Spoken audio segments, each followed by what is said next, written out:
এক ধরনের গুনাহ হচ্ছে হকুল্লাহ, আরেকটা হচ্ছে হকুল ইবাদ। এই দুই ধরনের গুনাহ আল্লাহ তাআলা মাফ করেন না। কবিরা গুনাহ এই দুই ধরনের গুনাহ। একটা হচ্ছে আল্লাহ রাব্বুল আলামিন হকুল্লাহ, আল্লাহ রাব্বুল আলামিনের হক। আল্লাহ তাআলার হক কি? এই যে বিধানগুলো দিয়েছে, পাঁচ ওয়াক্ত নামাজের বিধান, এরপরে হুকুম আহকাম মানতে বলেছে, হালাল হারাম বেশি খেতে বলেছে, এরপরে এই দুনিয়ার ভিতরে চাষাবাদ করতে বলেছে। এই যে বিধানগুলো আছে, প্রত্যেকটা বিধান যে আল্লাহ তাআলার, এটা হচ্ছে একটা হুকুম, এটা একটা বিধান। এটা আল্লাহ তাআলা ইচ্ছা করলে মাফ করে দিতে পারে, আল্লাহ তাআলা ইচ্ছা করলে মাফ করে দিতে পারে। কিন্তু হকুল ইবাদ, যেটা বান্দার হক, একমাত্র বান্দা যদি ক্ষমা না করে তাহলে কেউ ক্ষমা করতে পারবে না। ওই বান্দা যদি ওর কথাটা যদি আপনি আরেকজনের কাছে, ভাইয়ের কাছে বলেন, কিন্তু দেখা যায় ওই ভাইয়ের কাছে বলার কারণে দেখা যায় ওই ভাইকে কষ্ট পাবে, কষ্ট পাবে না। এই জন্য আল্লাহ তাআলা বলেন ওয়াত্তাকুল্লাহ, এই বিষয়ে, এই একজন মুসলমান অপর মুসলমানের দোষ চর্চা করার বিষয়ে তোমরা আল্লাহ তাআলাকে ভয় করো। ইন্নাল্লাহা তাওয়াবুর রহিম, আল্লাহ তাআলার নিকটে যদি তুমি তওবা করো, আল্লাহ তাআলা ওই তওবাটাকে কবুল করে নেবেন, কারণ তিনি হচ্ছেন রহমান, তিনি হচ্ছেন রহিম। আপনি অনুতপ্ত হয়েছেন একজন ভাইয়ের দোষ চর্চা করতে গিয়ে, একজন ভাইয়ের দোষ বর্ণনা করতে গিয়ে। যেমন হাদিস শরীফের ভিতরে আছে, একজন ভাইয়ের দোষ বর্ণনা করা আল গীবাতু আশাদ্দু মিনাজ জিনা, মানে একজন ভাইয়ের দোষ চর্চা করা, একজন ভাইয়ের দোষ বর্ণনা করা, একজন ভাইয়ের গীবত করা, এটা যেমন দণ্ডনীয় অপরাধ, ঠিক তেমনি ভাবে বলা হয়েছে যে জিনাকারীর চাইতে একজন ভাইয়ের দোষ বর্ণনা করাটাও ততটুকু ঘৃণিত অপরাধ।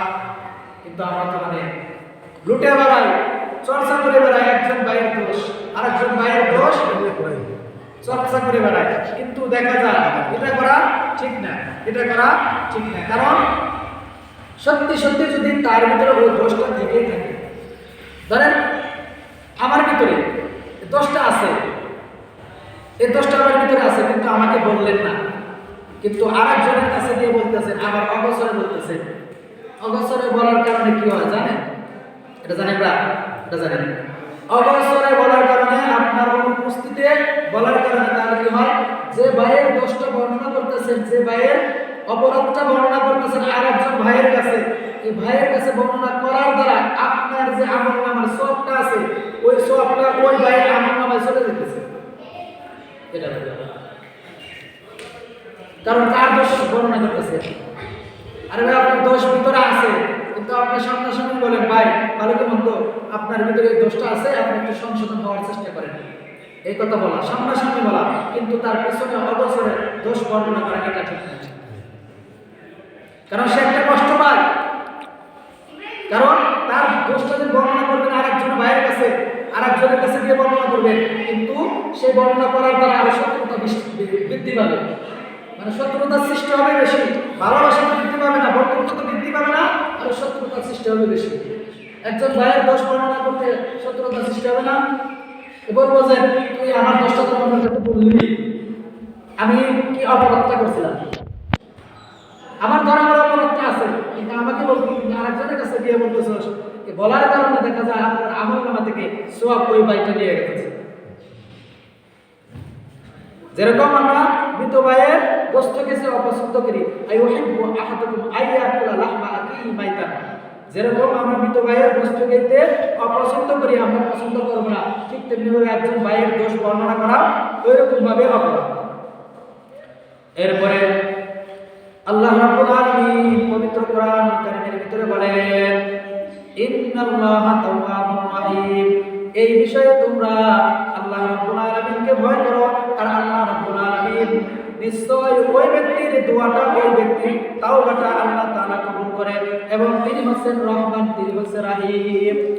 একজন ভাই যখন অপরাধ করার পরে সে বলে যে ভাই আমি অপরাধ করে ফেলেছি, আমি গুনাহ করে ফেলেছি, আমি অনুতপ্ত হইতেছি, ও আল্লাহ আপনি যদি আমাকে ক্ষমা না করেন আর জীবনে গুনাহ করব না, গুনার কাছে যাব না, তওবা করলাম, আজকের থেকে তওবা করলাম, মৃত্যুর আগ পর্যন্ত ওই গুনাহটা করব না, ওই গুনার কাছে যাব না, ও আল্লাহ তুমি আমার তওবাটাকে কবুল করে নাও। তখন আল্লাহ তাআলা বলেন, ইন্নাল্লাহা তাওয়াবুর রহিম, আমি আল্লাহ তাআলা ওই বান্দার, আমি ওই বান্দার তওবাটাকে কবুল আর মঞ্জুর করে নেয়। সুবহানাল্লাহ। বুঝছেন? অনুতপ্ত হয়ে আমি আপনি আল্লাহ তাআলার নিকটে তওবা করতেছি। কিন্তু একজন ভাইয়ের দোষ বর্ণনা করতে গিয়ে যদি আরেকজন ভাইয়ের কাছে বলেন, আপনি মনে করতেছেন আমি ওই ভাইয়ের দোষটা বর্ণনা করতেছি, তাই বলে আমি ওই ব্যক্তির কাছে রেখে যে সবচেয়ে প্রিয় একটা বান্দা হইতেছি, প্রিয় একটা মানুষ হইতেছি, কিন্তু না। কিন্তু ওই ভাইয়ের অভ্যাসটাই হচ্ছে আরেকজনের দোষ বর্ণনা করে আরেকজনের কাছে কিরকম ভালো থাকা যায়, এই দোষটা আমরা খুঁজে বেড়াই। কিন্তু আপনি যদি দোষ বর্ণনা করতে হয়, আপনি যদি দোষ চর্চা করতে হয়, তাহলে আপনি আপনার মা বাবার দোষটা চর্চা করেন, মা বাবার দোষটা বর্ণনা করেন। কারণ এই সওয়াবের অধিকারী হচ্ছে, এই সবচেয়ে হকদার হচ্ছে কি বলেন? আল্লাহ তাআলার পরে সবচেয়ে হকদার হচ্ছে মা। কারণ আপনাকে যে মা 10 মাস 10 দিন গর্ভে ধারণ করছে এবং ওই মা আপনাকে 2 বছর পর্যন্ত দুধ পান করাইছে, বুকের দুধ পান করাইছে। বুকের দুধ পান করানোর পরে ওই মা আপনাকে আস্তে আস্তে লালিত পালিত করে বড় করেছে। কারণ সবচাইতে বড় হকদার মা। আল্লাহ তাআলার পরে ওয়াজা রাব্বুকা আল্লা তা'বুদু ইল্লা ইয়্যাহু ওয়া বিল ওয়ালিদাইনি ইহসানা।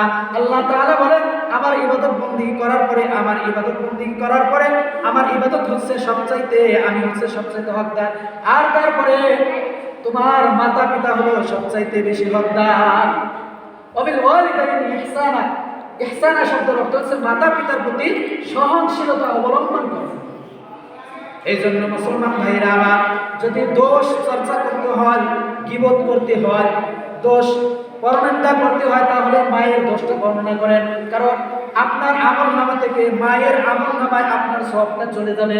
এই জন্য মনে করবেন না আমরা যে অপর ভাইয়ের দোষ বর্ণনা করতেছি তাই বলে আমার আমলনামা থেকে সওয়াবটা লেখা হচ্ছে না। কিন্তু আপনার আমলনামা থেকে আরেক ভাইয়ের যে দোষ বর্ণনা করতেছে, এই বর্ণনা করার কারণে আপনার আমলনামা থেকে ওই ভাইয়ের আমলনামায় আপনার সওয়াব চলে যাইতেছে। এই জন্য আমরা চেষ্টা করব দোষ যেন কারো ভাইয়ের বর্ণনা না করি। যদি সামনাসামনি বলা হয় সেটা একটা সওয়াবের অধিকার।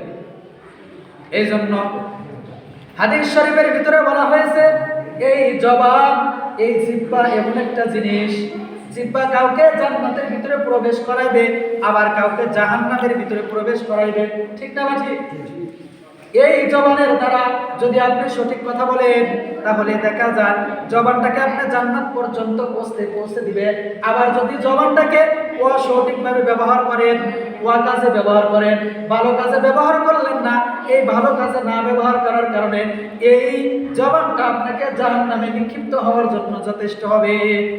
হাদিস শরীফের ভিতরে আছে, তিরমিজি শরীফে 2516 নম্বর হাদিস শরীফের ভিতরে বলা হয়েছে, আন আব্দুল্লাহ ইবনে হযরতে আব্দুল্লাহ ইবনে সাঈদ রাদিয়াল্লাহু তাআলা আনহু থেকে বর্ণিত, তিনি বলেন আন্নান নবী সাল্লাল্লাহু আলাইহি ওয়াসাল্লাম ক্বালা কুনতু মা'আন নবী সাল্লাল্লাহু আলাইহি ওয়াসাল্লাম। হযরতে মুআয ইবনে জাবাল রাদিয়াল্লাহু তাআলা আনহু বলেন, আমি যখন নবী করিম সাল্লাল্লাহু আলাইহি ওয়াসাল্লামের সাথে এক সফরে ছিলাম, রাসূলুল্লাহ সাল্লাল্লাহু আলাইহি ওয়াসাল্লামকে বললাম, ফাসবাহতু ইয়াওমান করিবান মিনহু, যখন আস্তে যেতে যখন আমরা নবী করিম সাল্লাল্লাহু আলাইহি ওয়াসাল্লামের নিকটবর্তী হওয়ার পরে ফাকুলতু ইয়া রাসূলুল্লাহ, আমি রাসূলুল্লাহ সাল্লাল্লাহু আলাইহি ওয়াসাল্লামকে জিজ্ঞাসা করলাম, আকবরনি, আমাকে এমন কিছু আমল সম্পর্কে বলে দিন, ইদখিলাল জান্নাতা বিআমালিন ইদখিলুনিল জান্নাতা, যে আমল করলে আল্লাহ তাআলা আমাকে জান্নাতে প্রবেশ করাইবেন, ওয়া ইউদাবিউ নার, এবং জাহান্নাম থেকে আমাকে দূরে রাখবেন। এবং আল্লাহর পয়গম্বর সাল্লাল্লাহু আলাইহি ওয়াসাল্লাম এই মুআয ইবনে জাবাল রাদিয়াল্লাহু তাআলা আনহুকে বলেন, তা'বুদুল্লাহ লা তুশরিকু শাইআন, তুমি আল্লাহ তাআলার ইবাদত করবে, ওয়া লা তুশরিকু বিহি শাইআন, আল্লাহ তাআলার সাথে কাউকে শরীক করবে না। আজকে দেখা যায় আমরা আল্লাহ তাআলার সাথে অনেক কিছু অংশীদার করে বসি। এই জন্য হযরতে জাবাল রাদিয়াল্লাহু তাআলা আনহু বলেন, যে যখন এই প্রশ্নটা করে রাসূলুল্লাহ সাল্লাল্লাহু আলাইহি ওয়াসাল্লামকে, রাসূলুল্লাহ সাল্লাল্লাহু আলাইহি ওয়াসাল্লাম বলেন, হে ইবনে জাবাল, তুমি আল্লাহ তাআলার ইবাদত করবে এবং আল্লাহ তাআলার সাথে কাউকে শরীক করবে না। ওয়া তুকিমুস সালাহ, নামাজ কায়েম করবে। ওয়া তুতিজ যাকাত, এবং যাকাত আদায় করবে। ওয়া তাসুমু রমাযান, রমজান মাসের রোজা রাখবে। ওয়া হাজ্জুল বাইত, এবং বাইতুল্লাহর হজ করবে। এই পাঁচটা বিষয় যদি তুমি করো তাহলে তুমি তোমার জিহ্বাটাকে বর্তন করতে পারবা, তোমার জিহ্বাটাকে বিরত রাখতে পারবা, তুমি তোমার জিহ্বাটাকে এই সমস্ত গুনাহের কাছ থেকে তুমি তোমার জিহ্বাটাকে হেফাজত করতে পারবা। এরপরে রাসূলুল্লাহ সাল্লাল্লাহু আলাইহি ওয়াসাল্লাম বলেন, এর চাইতে কি আমি তোমাকে উত্তর একটা আমল বলে দিব। তখন হযরতে জাবাল রাদিয়াল্লাহু তাআলা আনহু বলেন, ইয়া রাসূলুল্লাহ, ইয়া হাবিবাল্লাহ, এর চাইতে আমল যে আমল করলে আমি এই আমলের কারণে জান্নাত পর্যন্ত পৌঁছতে পারবো। তখন রাসূলুল্লাহ সাল্লাল্লাহু আলাইহি ওয়াসাল্লাম বলেন,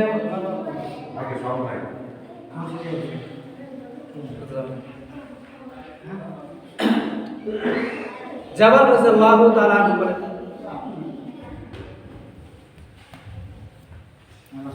হযরতে মুআজ ইবনে জাবাল রাদিয়াল্লাহু তাআলা আনহুকে বলতেছে, ইয়া রাসূলুল্লাহ, ইয়া হাবিবাল্লাহ, তাহলে এই আমলগুলো যদি আমি করি তাহলে কি আমি জান্নাতে পৌঁছতে পারবো? তখন ইবনে জাবাল রাদিয়াল্লাহু তাআলা আনহু বলেন যে এই আমলগুলো যদি তুমি করো তাহলে জান্নাত পর্যন্ত পৌঁছতে পারবা। এরপরে এই সাহাবায়ে কেরাম এই আমলগুলো করতে রয়েছে যে জবান হেফাজত করার কারণে। এরপরে জাবাল রাদিয়াল্লাহু তাআলা রাসূলুল্লাহ সাল্লাল্লাহু আলাইহি সাল্লামকে জিজ্ঞাসা করতেছে, আমরা যে এই জিহ্বা দ্বারা যে সমস্ত কথাবার্তাগুলো বলি, এই কথাগুলো বলার কারণে কি আল্লাহ রাব্বুল আলামিনের দরবারে জবাবদিহি আমাকে করতে হবে? কি বলতেছে? এক সাহাবী রাসূলুল্লাহ সাল্লাল্লাহু আলাইহি সাল্লামকে জিজ্ঞাসা করতেছে, ইয়া রাসূলুল্লাহ, ইয়া হাবিবাল্লাহ, আমরা যে আমাদের জবান দ্বারা যে সমস্ত কথাগুলো বের হয়, এই সমস্ত কথার দ্বারাই কি আল্লাহ তাআলার দরবারে আমাকে জবাবদিহি করতে হবে? তখন রাসূলুল্লাহ সাল্লাল্লাহু আলাইহি সাল্লাম বলেন, অবশ্যই অবশ্যই তোমাকে এই জবানের দ্বারা যে সমস্ত কথাগুলো বলো, এই সমস্ত কথা সম্পর্কে আল্লাহ তাআলার দরবারে জবাবদিহি করতে হবে। এজন্য জবানের হেফাজত করা। জবানটা যদি আপনি ভালো কাজে ব্যবহার করতে পারেন, ভালো কাজ থেকে অর্থাৎ আরো ভালো কাজে ব্যবহার করতে পারেন, তাহলে দেখা যায় এই জবানের দ্বারা ভালো কথা বলতেছেন একজন মানুষ, ভালো কথা বললে আল্লাহ তাআলা খুশি হন। ঠিক না ঠিক? তো দ্বিতীয় নাম্বার হচ্ছে অনর্থক কথাবার্তা থেকে নিজেকে বিরত রাখা। অনর্থক কথাবার্তা কেমন? হযরতে বুখারী শরীফের সহিহ বুখারীতে এসেছে, হাদিস নাম্বার 6473 নম্বর হাদিস, হযরতে মুগীরা ইবনে শুবা রাদিয়াল্লাহু তাআলা আনহু থেকে বর্ণিত। তিনি বলেন, নবী করিম সাল্লাল্লাহু আলাইহি ওয়াসাল্লাম বলেছেন, ওয়া কানা আন হাদা কিলা, রাসূলুল্লাহ সাল্লাল্লাহু আলাইহি ওয়াসাল্লাম বলেন, নিষেধ করেছেন অনর্থক অহেতুক কথাবার্তা থেকে, যে কথাগুলো বললে আমার কোনো ফায়দা নাই, যে কথাগুলো বললে আমার কোনো লাভ নাই, এমন অহেতুক কথাবার্তা থেকে নিজেকে বিরত রাখতে বলেছেন। এবং বলেছেন ওয়া কাসীরাতুল মাল ওয়া কাসীরাতুস সওয়াল, অধিক প্রশ্ন করা থেকে। আমরা তো একের পর এক মানুষকে প্রশ্ন করে বসি, জবানটা দিছে তাই বলে আমরা খারাপ কাজে ব্যবহার করব, তাই বলে আমরা আমাদের জবান জিতছে এই জন্য আমরা অনেক অহেতুক প্রশ্ন করা থেকে নিজেকে বিরত রাখতে বলেছি। কাসীরাতুস সওয়াল, অধিক প্রশ্ন করা থেকে নিজেকে বিরত রাখতে বলেছে। এবং বলেছে ওয়া ইজামাতুল মাল, মালের অপচয় করা থেকে। আমরা তো দেখা যায় আজকে মাল অপচয় করে ফেলি অনেক, মালের কোনো হিসাব নেই। এই জন্য বলেছে যে মালের অপচয়ে কিয়ামতের ময়দানে আপনাকে জবাবদিহি করতে হবে। এরপরে বলেন ওয়ামানাইল ওয়াহাব, এবং মাতা পিতার অবাধ্যতা হওয়া থেকে। এরপরে বলেন মুগীরা ইবনে শুবা রাদিয়াল্লাহু তাআলা আনহু রাসূলুল্লাহ সাল্লাল্লাহু আলাইহি সাল্লামকে বলেন, ভাই সাউন্ড হয় এখন বলে দেব, পরে বলে দেব। তাহলে কবুল হয়ে যাবে। তো এই মুগিরা ইবনে শুবা রাদিয়াল্লাহু তাআলা আনহু রাসূলুল্লাহ সাল্লাল্লাহু আলাইহি ওয়াসাল্লামকে জিজ্ঞাসা করতেছে যে এইগুলো যদি আমি সঠিক কাজে ব্যবহার করি তাহলে কি আল্লাহ তাআলার দরবারে জবাব করতে হবে, জবাব করতে হবে। এরপরে রাসূলুল্লাহ সাল্লাল্লাহু আলাইহি